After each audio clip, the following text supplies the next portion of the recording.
हंसता खेलता परिवार मिल गया मिट्टी में, एक साथ बिछी मिली 7 लाशें। पर इस मामले के बारे में जिस समय पर पुलिस छानबीन करती है, एक ऐसी हैरान कर देने वाली सच्चाई सामने आती है। पुलिस को भी मामला बड़ी मुश्किल से समझ में आता है। नमस्कार दोस्तों, स्वागत है आप सभी का एक बार फिर से। महाराष्ट्र पुणे शहर से बड़ी वारदात निकलकर सामने आ रही है, जहां पर एक आदमी पुलिस को फोन करता है जो कि नदी के पास में खड़ा हुआ था।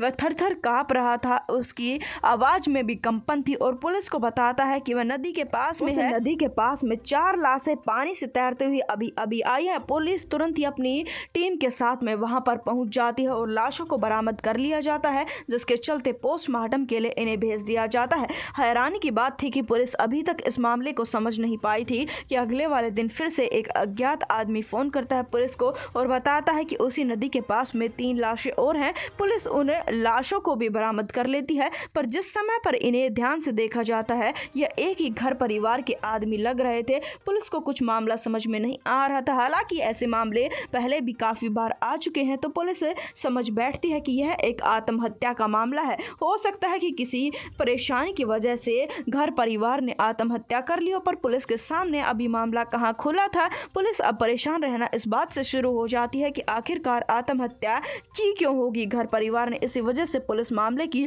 छानबीन करने लगती है। तो छानबीन में हैरान कर देने वाली सच्चाई सामने आती है। यह पता लगता है कि ये 7 आदमियों का पूरा परिवार नहीं था। इनमें से एक लड़की गायब थी। आसपास के लोगों से उस लड़की के बारे में पूछताछ होना शुरू हो जाती है, तो आसपास के लोग बताते हैं कि वह लड़की गांव की एक लड़के के साथ में प्रेम प्रसंग में थी, जिसके चलते वह प्रेम प्रसंग के चलते चंद दिनों पहले ही भागकर शादी कर चुकी है। पुलिस को पूरा मामला झट से समझ आ जाता है। पुलिस समझ चुकी थी कि घर परिवार ने आत्महत्या इस वजह से की है क्योंकि उनकी लड़की घर से भाग गई है। इसी बात से वह परेशान थे और इस मामले को पुलिस ढीला छोड़ देती है। पर हैरान कर देने वाली बात तो यह थी कि अभी तक इस मामले की सच्चाई सामने नहीं आई थी। पोस्टमार्टम रिपोर्ट सामने आती है। रिपोर्ट में सामने आता है कि उनकी डूबने की वजह से तो मौत हुई ही नहीं थी। ऐसा सामने आता है कि उनके खाने में जहर मिलाया गया था, जिसके चलते उनकी मौत हुई है। पुलिस को यह मामला कुछ अलग लगने लगता है।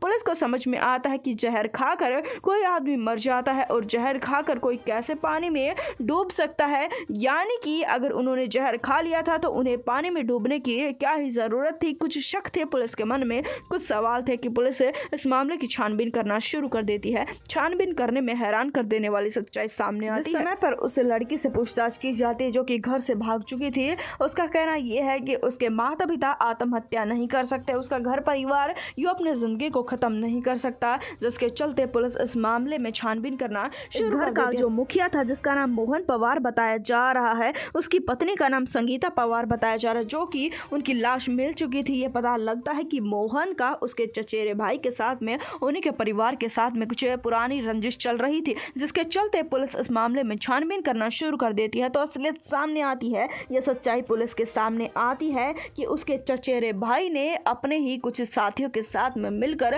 पूरे घर परिवार के साथ में धोखा किया है। दरअसल बता दें, ये सच्चाई पुलिस के सामने आती है कि काफी समय से घर परिवार के बीच में जमीनी विवाद को लेकर काफी लड़ाई झगड़े हो रहे थे। इस जमीनी विवाद को लेकर मोहन का भाई उनके घर पर आया था और उन्हें अपनी बातों में बहला फुसला लेता। उनके लिए खीर वह लेकर आया था और उन्हें खीर खाने के लिए कहता है। इतना तो विश्वास वह अपने भाई पर करता था। मोहन सबको खीर खाने के लिए कह देता है। हर कोई खीर खाता है और खीर खाकर उनके शरीर में यह जहर फैल जाता है, जिसके चलते उन्हें नदी के अंदर फेंक दिया जाता है। पूरे परिवार के इस प्रकार से हत्या की जाती है। इसे इस प्रकार से दिखाया जाता है मानो कि पूरे परिवार ने आत्महत्या कर ली हो। जिस समय पर सच्चाई पुलिस के सामने आती है, पुलिस बहल जाती है, उनके पैरों तले से जमीन खिसक जाती है। यह सच्चाई सामने आने के पश्चात में अब आरोपी को गिरफ्तार कर लिया गया। इस वारदात को जितना हो सके उतना शेयर कर दे, चैनल को सब्सक्राइब कर दे। हम आपसे मिलेंगे एक बार फिर से। धन्यवाद।